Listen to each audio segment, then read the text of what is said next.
Hello, everyone. It's an absolute pleasure and a privilege to be here at the annual Congress of the British Society of Interventional Radiology. I am honored to be elected as the Vice President of the Society here, and with me is the next President of the British Society, that's Professor Rob Morgan. Hello, Rob. Hello, Raghu. It's lovely to be here. Since I said, Rob, that we are here at the annual Congress of the British Society, can you just tell us what the annual Congress is all about and how we are enjoying the present one? The annual Congress of the Society is the coming together, if you like, of the members, whether they're interventional radiologists or colleagues, radiographers, nurses. They come to meet, to network, to hear about latest developments in the field. And this year, as you said, it's in Newport, South Wales. And my first impressions today are that it's a very well organised congress and well received by all the delegates who are here, and has a very good feel about it. That's wonderful. And one of the things that I've been noticing over the years is the development of IR juniors and a lot more impetus on training and education. So can you tell us something about how the British Society is kind of helping the more younger generation get into interventional radiology? Clearly, the younger doctors who may become interventional radiologists are our future, or the future of the specialty. So I think it would be very wrong for the British Society of Interventional Radiology not to concentrate on encouraging young doctors who may not yet have decided to do IR or trainees in IR to become more engaged with the specialty. So if they come to the meeting, then they see what senior members of the society do. They see what the other interventional radiologists, how they meet and how they go to lectures and how they lecture to other IRs. It is an exciting time, isn't it? Because they are more aligned with the British Society now, yeah. and the BSIR does a lot of training sessions across all the regions to try and promote intervention. Yeah, training other IRs is one of the cornerstones of the society, and it's a privilege to be able to deliver education to these young doctors and young IRs to facilitate their journey through their training. And we are quite lucky at the BSIR that we have a former president of CERSI who is now taking up as a president's role in BSIR.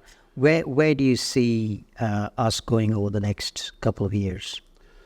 So I think it's unique for a past president of CERSI to become the president of the British Society of Interventional Radiology.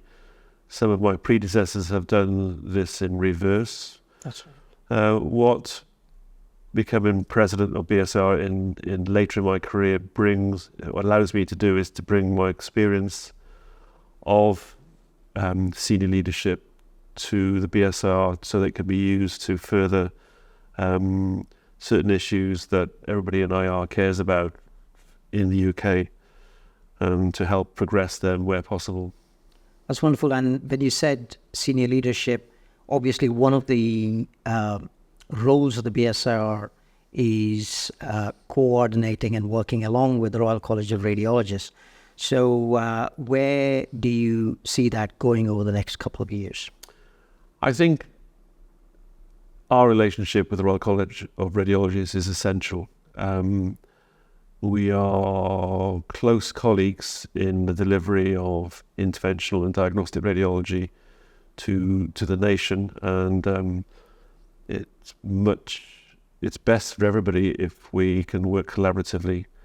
I'm pleased that there are several BSIR members who occupy positions of responsibility in the Royal College. This helps us to bring our opinions to bear in the college, and also for the college to influence matters that go on in the British Society. So I think it's a symbiotic relationship, and that's what I will seek to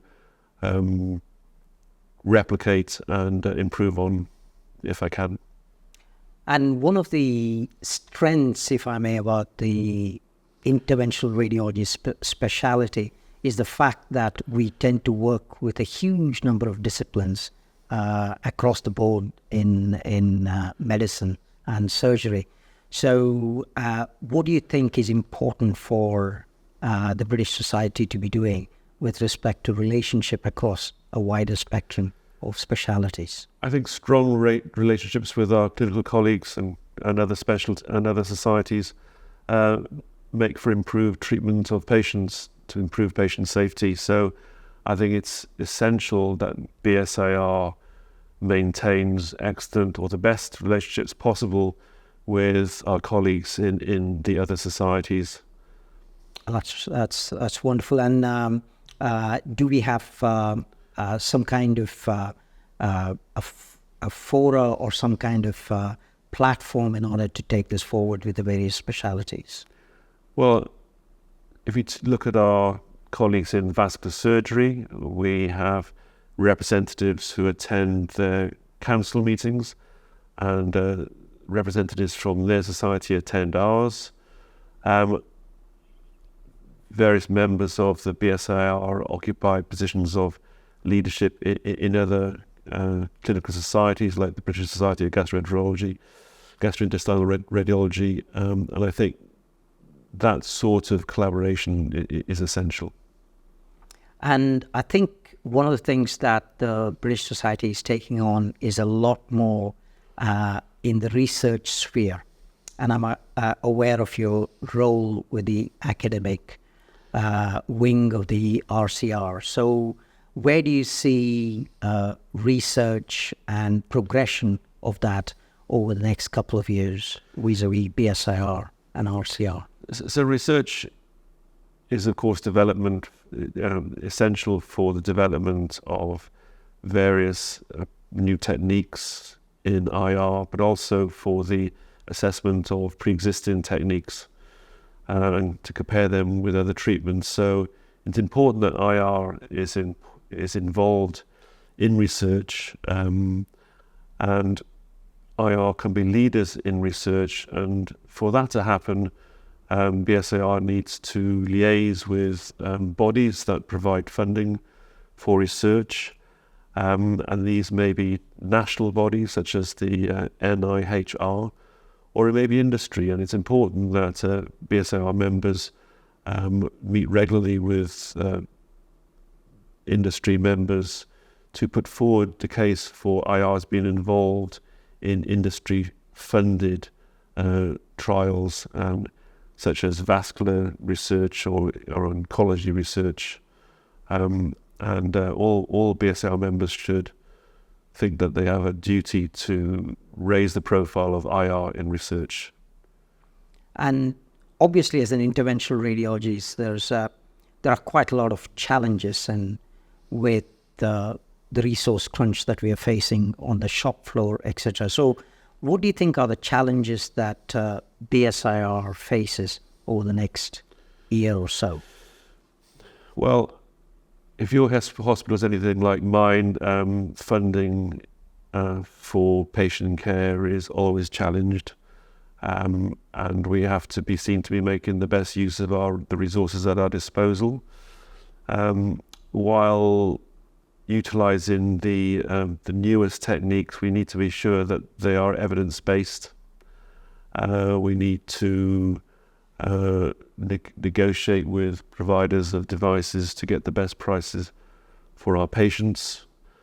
I think those are the main challenges. The other thing that we're facing is with respect to devices and the availability of devices, especially with the regulatory mechanisms that are changing. So could you talk to us a little bit about our relationship with industry, and also how we can influence regulation and the availability of devices in this country, as a lot of changes happening in that sphere. Yes, the European Union has brought into these regulations called the Medical Device Regulations. These require that all manufacturers of devices produce documentation to confirm that these devices are safe, and not just when they're released onto the market, but also as time goes on in their usage. So this is a huge administrative burden for industry. And to make matters worse, there are only a few bodies who can assess the submissions by industry. These are called notified bodies, and there are only a few notified bodies in each country, and there's far more. The volume of work that these bodies are required to assess is much more than they can cope with. So that produces a roadblock, if you like. And this will inevitably, and we're seeing it already, will reduce the number of devices available on the market. And this is very pertinent in some less commonly procedures like pediatric cardiology, where there is a limit on the availability of devices, which is not going to get increased anytime soon. So what we as IRs can do in this space is to talk to industry, to see how we can help, and often it comes in the form of this submitting data on our usage of devices to confirm safety, so that they can use these for submission to these notified bodies. And also, as leaders in IR, we can help by approaching government. We may not be able to influence the EU, but we can certainly try and influence the UK government to try and make life easier for, well, industry, but really ultimately easier for us to treat our patients. And finally, Rob, if I were joining the BSIR as a new member, how do I engage with the council and the BSIR leadership? How would you want me to get in touch with you, for example, and how do I engage and make the most out of my BSIR membership? So at the very least, there will be contact details on the BSIR website. BSIR website is currently being updated. And I would encourage anybody who becomes a member of the BSIR to become involved with the society. Make yourselves known to people organising sessions. Maybe put yourself forward for elections when they come around. Elections are held on an annual basis, and you don't need to be somebody with grey hair to put yourselves up for election. You can do this from a very early stage in your career. And that's exactly what I did. I think I have engaged with the society, and it's given me more than what I have actually given the society. So I look forward to every BSIR member to come forward and engage themselves as much with the society. We have various social media platforms. We have the website, which we are developing new. And it's been an absolute pleasure, Rob, talking to you. And hopefully you'll enjoy the rest of the meeting. Thank you very much.